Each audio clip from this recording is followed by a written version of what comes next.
aku saya harus ngelamar di sana. Assalamualaikum warahmatullahi wabarakatuh. Bismillahirrahmanirrahim. Wassalatu wassalamu ala rasulillah wa ala alihi wa sahbihi wa mawala. Mabadu Allahumma rizqna fahman nabiyyin. Amin. Amin. Wal mursalin. Amin. Wal malaikatil muqarrabin. Amin. Wa nawwir qulubana bi nuri hidayatika kama nawwara bi nuri syamsika badan abada. Allahumma inna nas'aluka ilman nafi'a wa amalan mutaqabbala wa rizqan ikhlasan mubarakah. Amin ya rabbal alamin. Amin. Oh, Yang terhormat Ketua DKM Masjid At-Taqwa Inabillah Al-Ustaz Basuki, yang terhormat Inabillah Ustaz Anam, Ustaz Haji Iwan Setiawan, Ustaz Haji Hidayah, Ustaz Haji Amin Abdurrahman. amin. Aduh, aduh, padahal kemarin dijelasin ya, lupaan jadi doa dia. Udah pantas sebenarnya. Iya. Dan Di doa. Ustaz Ferdin juga yang lainnya, para tokoh dan sepuh, kita doakan mudah-mudahan dipanjangkan umurnya dalam keadaan sehat dan batin sehingga bisa istiqomah hidup kita di dalam Allah Subhanahu wa taala. Pada hadirin yang salim, yang mudah-mudahan kita semua selalu dimudahkan dan diberikan taufik serta hidayah kepada Allah Subhanahu wa taala. Mudah-mudahan kumpulan kita dirahmati dan diberkati serta diridhoi Allah Subhanahu wa taala, juga mendapatkan pahala yang besar dan keuntungan yang banyak. Terutama pahala dalam keuntungan silaturahmi, mudah-mudahan rezeki kita dimudahkan, tadi banyak bisa dibarokahkan, dan yang paling utama yakni pahala dan untung ngaji yang memang hukumnya wajib, bahkan wajib main. Artinya siapa yang ngaji insyaallah mendapatkan pahala, tapi yang tidak atau belum ngaji Nabi bilang walaupun yang lain yang ngaji tanpa disadari dia berdosa. Maka dari itu mari kita kembali kaji kitab yang pertama, hadis yang punya dan bawa kitabnya halaman 8 ya, garis ke 3. Qala Rasulullah ta'ala wa nafa'na bi ulumi fid darin. Amin ya rabbal alamin. Al-Fatihah. A'udzubillahi minasyaitonir rajim. Bismillahirrahmanirrahim. Iya, kalau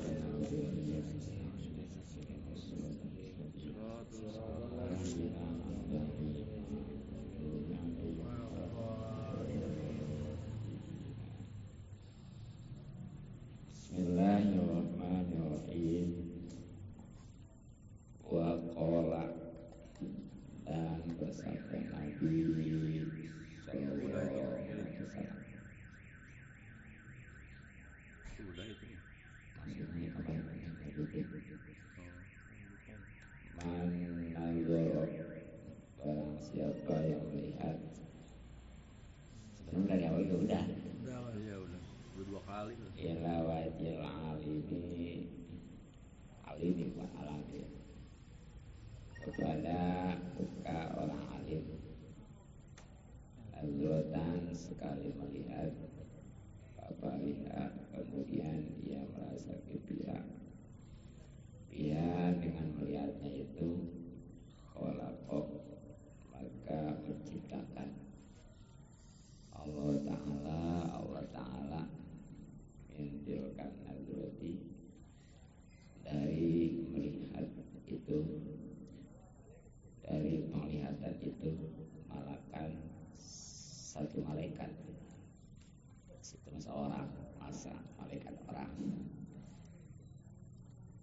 yastaghfiru yang memohonkan ampun lahu buat orang itu, maksudnya yang melihat muka orang alim, ila yaumil kiamati sampai hari kiamat.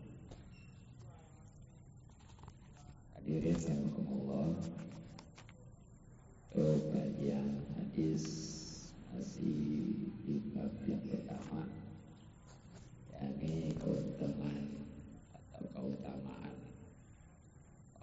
ilmu, khususnya orang alim. Nah, di antaranya sebagaimana Nabi sabdakan, man nazara ila wajhil alimi nazratan fabarika biha qala Allah ta'ala min tilka nazrati malakan yastaghfiru lahu ila yaumil qiyamah. Siapa orang, laki perempuan, asal proporsional aja, maksudnya kalau laki ke laki ya, paling banter perempuan ke laki masih boleh, jangan sebaliknya laki ke perempuan, gawat ya.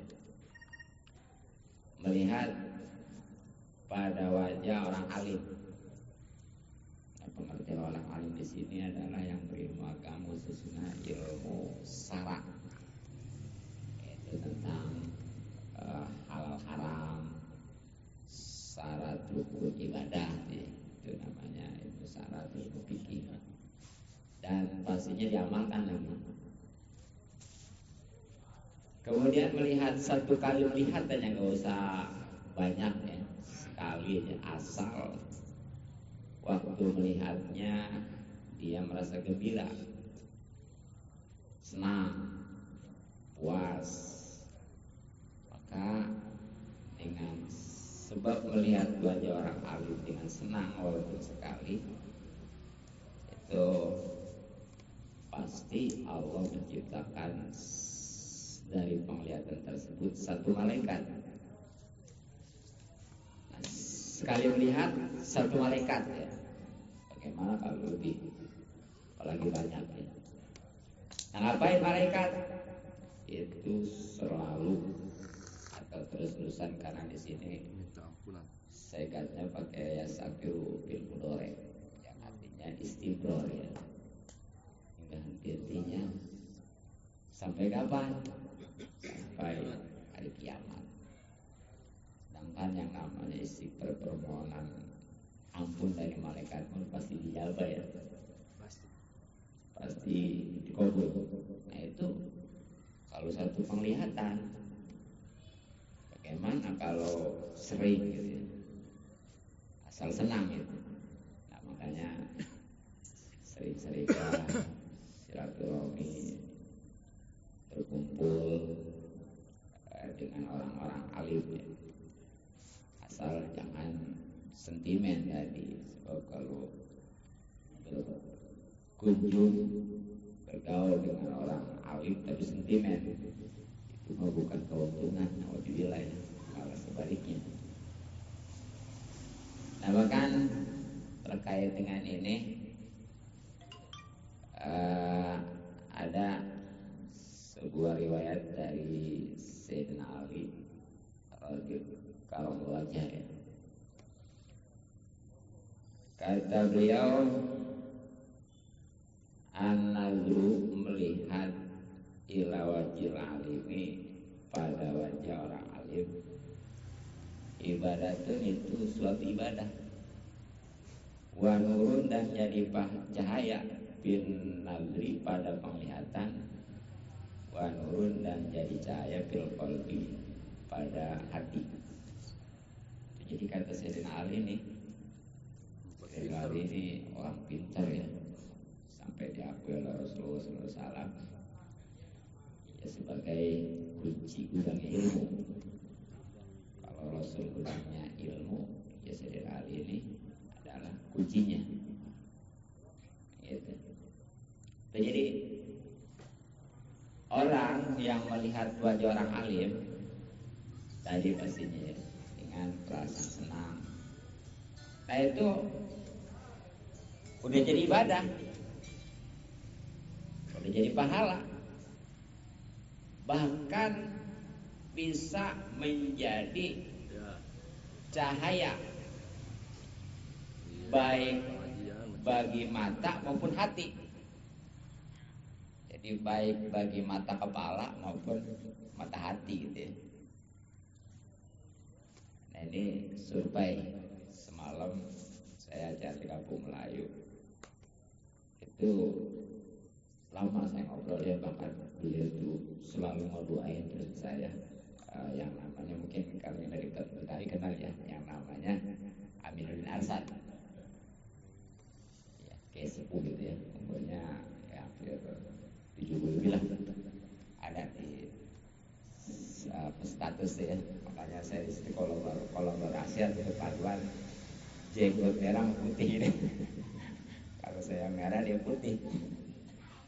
Itu luar biasa senangnya puasa gitu ya, hati kerasa kayaknya. Karena beliau mah jelas ya orang alim. Nah, itu benar-benar bukti tuh, bukan aja hanya teori. Kumpul melihat, ngobrol bersama orang alim yang betul-betul itu luar biasa, ketentraman, kedamaian, kepuasan gitu. Gitu. Nah memang karena itu tadi itu udahnya ibadah juga bisa menyinari mata. Soalnya nanti mata juga rada awas saja gitu ya. Ya makanya itu kalau yang sebarinya hati-hati. Tapi kalau alamah Gimana? nggak alim, bukan alamah. Kalau alam itu alam. Iya. Dan terutama ini mata hati ya. Nah itu. Nah kemudian kata Sayyidina Ali nih, lanjutkan perkataannya, Pak Iza jalasa, maka ketika duduk al alimu orang alim lil ilmi untuk mengajarkan suatu ilmu, karena maka jadilah lahu bagi orang alim tersebut bikuli mas'alatin, dengan sebab setiap masalah qasrun suatu gedung bil jannati di surga, walil amili, dan bagi orang yang mengerjakan juga pihak dengan masalah tersebut mislu jalik, itu mendapatkan pahala yang sama seperti orang alim. Jadi kalau orang alim umpamanya dia menggelar suatu pengajian, dia menyampaikan atau membahas suatu hukum atau masalah, nah maka itu setiap satu masalah aja yang disampaikannya itu kelak di surga akan menjadi sebuah gedung. Nah bagaimana kalau setiap kali pertemuan itu beberapa hal ya yang disampaikannya, tinggal kalikan aja. Gedung di surga. Iya. Kontrakin bisa. Kontrak. Gak ada yang betul lagi di sana. Nah ternyata bagi pendengarnya juga tuh, kalau memang diamalkan ya apa yang disampaikan orang alim itu seperti kata orang alim gini, diikutin ya, kalau yang berupa perintah atau dikerjakan, kalau berupa larangan atau ditinggalkan, itu namanya ngamalin gitu ya. Itu dari setiap masalah atau hukum yang disampaikan orang alim, dia juga dapat bagian gitu. Seperti orang alim tadi. Artinya setiap satu masalah. Cuma ini merada ini juga nih. Ini mah kudu ada pengamalan ya, orang alim juga tadi kan syarat kudu yang diamalin. Jadi setiap masalah yang disampaikan orang-orang alim, hukum kemudian diamalkan, kalau memang itu berupa perintah dikerjakan, kalau yang larangan ditinggalkan, maka itu juga sama. Jadi sebuah gedung nanti di surga.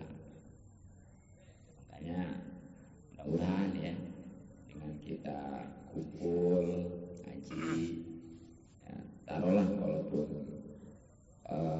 kita ini, khusus saya biasanya, tapi kan yang dikaji ini kan ini adalah kitab-kitab karangan ulama besar gitu. kabar itu. Hanya setiap yang kita amalkan tuh mudah-mudahan menjadi gedung nanti di surga. Walaupun memang pada dasarnya masuk surga itu bukan karena amal ya, tapi karena rahmat. Tapi untuk menggapai rahmat itu harus ada amal. Bagaimana orang dapat rahmat kalau nggak ada amal, walaupun bisa aja tanpa amal dapat rahmat. Logikanya seperti gini ya, orang yang beramal belum tentu dapat rahmat apalagi masuk surga. Tapi yang nggak beramal tiba-tiba saja dia bisa dapat rahmat masuk surga. Contoh karyawan kerja sebagaimana biasanya gajian sebulan, ternyata pada waktunya kepala bagiannya kabur. Anggaplah ini bayar gajian itu adalah sebagai surganya, imbalan dari dia itu. Nah karena kepala bagiannya kabur, bagaimana juga? Masa ada kembalian lagi bagian lagi? Ya, nggak bisa kan? Udah amal nggak dapet. Ya, baru udah amal ya, tapi itulah nggak ngejamin ya. Tapi tiba-tiba aja umpamanya Ustaz Nurdin, karena memang sama kepala bagian itu akrab ya, kalau bekerja enggak apa enggak gitu ya, datang aja dikasih silaturahmi di persen 5 juta Gaji orang dikasih dia. gitu deh. Yang kerjasama ya? Rezeki silaturahmi. Iya ya, memang makanya ada juga orang yang amalan ahli surga ya, tapi nggak diterima karena nggak ikhlas itu. Tapi ada juga orang yang berdosa karena memang dia benar-benar tobat, itu bisa diampuni ya. Makanya di hikam ada. Jadi amal bisa menyebabkan masuk neraka. Justru sebaliknya, dosa bisa menyebabkan masuk surga. Kan bingung ya, ada di hikam. Kok bisa begitu? Jadi gini ceritanya. Kenapa orang yang beramal itu orang ibadah kok masuk neraka? Karena di dalam ibadahnya dia itu sombong, Ria. ria, nggak ikhlas dia. Nah itu angus. Sementara yang berdosa nih, karena dia merasa berdosa, benar-benar tobat sehingga berubah betul-betul. Belum sholat. Iya, makanya itu jangan dikira. Bisa jadi tuh orang yang tadinya bergelimang dosa itu begitu tobat benar-benar yakin. Kita mah karena nggak merasa tobat biasa-biasa aja gitu ya, standar. Tapi jangan coba-coba. Kalau belum mah ntar kayak siapa? Kiper Siso lagi. Kiper Siso kan kita ditipu sama setannya. Jadi ya, dengan perkenalan Kiper Siso itu malaikat aja semua pada takjub gitu. Tapi Allah mah tahu kan, yang pada saat itu kan belum zaman Rasul ya. Setan itu di situ masih bisa naik, mencuri berita. Nah kata Allah itu, kamu jangan aneh walaupun itu versi muridnya 600 bisa terbang semua karena karomahnya Kiper Siso gitu ya, ibadahnya. Tetap dia bakal masuk wafatnya matinya itu suul khotimah. Nah itu setan tahu, wah kalau gitu ada celah nih, ada bocoran gitu ya. Gimana nih caranya? Tuh berupaya nyamar ke Kiper Siso sebagai manusia. Ya biasa alasan silaturahmi namanya Kiper Siso baik santrinya kan bisa jadi alasan belajar di situ ya. Tapi ini anehnya, kalau Kiper Siso walaupun rajin siangnya puasa, malamnya qiyamul lail, ada batasan. Ya, puasa paling siang, hanya siang. Qiyamul lail hanya malam. Sedangkan yang namanya setan ini Ada waktu dia. nggak ada waktu terus lah. Bebas. Nama takjub tuh kayak berisik.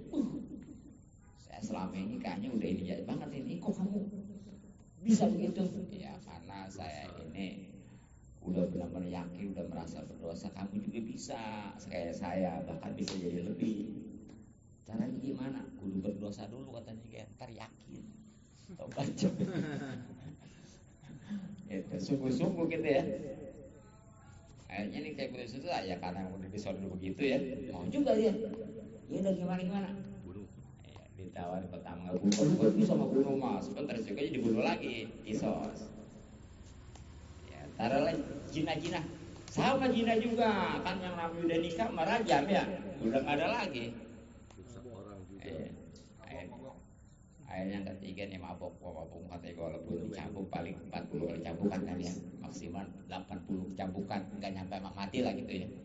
Kuat lah, kuat. Ya, terus biasanya karena tadinya ngeram di pesantren aja, gimana saya mesti minumnya dan belinya itu di ujung kampung ada warung remang-remang biasa. Ada yang tahu. Kalimantan sih. Nah kemudian didatangin, benar itu ada ya, dan udah umumnya yang namanya pedagang itu adalah perempuan ya. Akhirnya itu kayak beli di situ ya, karena dia nggak mungkin nggak dibawa ke rumahnya mah ya, bukan banyak santrinya ya, jadi minum itu. Nah, ya karena emang nggak biasa minum kan, sedikit juga udah langsung Teng-teng. hilang akal itu. Jadi perempuan yang tadinya jelek juga tuh kalau udah mabuk mah cakep ya. Mulus saja. Akhirnya dijinain gitu ya, tuh yang tadinya nggak mau.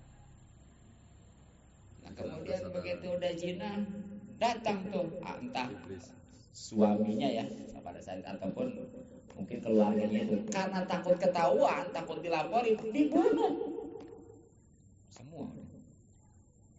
Nah baru setan yang ngelaporin, bahwa si Persiso katanya gini, udah pokoknya multi berbuat maksiatnya, minuman iya, terus zina sampai membunuh. Nah, ditangkap tuh ya, langsung Raja.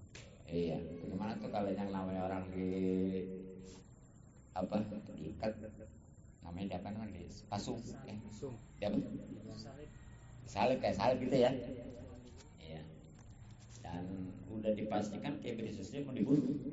Hukumannya karena itu tadi, zina sama membunuh. Kenapa pasal berapa itu? Akhirnya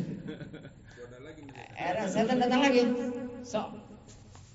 Aduh, kasihan amat tuh ya. Padahal dia yang laporin tadi dia. Dia mau selamat gak? Itu mau. Begini gampang. Pokoknya mah semuanya ada di tangan. Itu biasa gampang aja.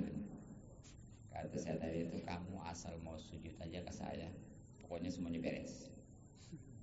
Terus gimana saya masih sujud begini keadaannya, ya lagi diikat gitu ya. Udah asal tundukkan kepala di hati, tekadkan sujud kepada saya. Akhirnya begitu sujud benar dengan isyarat gitu ya, ini kan udah murtad dan itu nggak bisa kembali, tetap aja dibunuh juga. Itu mati dalam keadaan suruh tiba yang tadinya ulama besar tuh ya, yang santrinya yang 600 itu bisa terbang semua. Gitu. Nah, itulah makanya ada hadis al-qamru umul khaba'is. Jadi arak itu adalah induknya segala keburukan.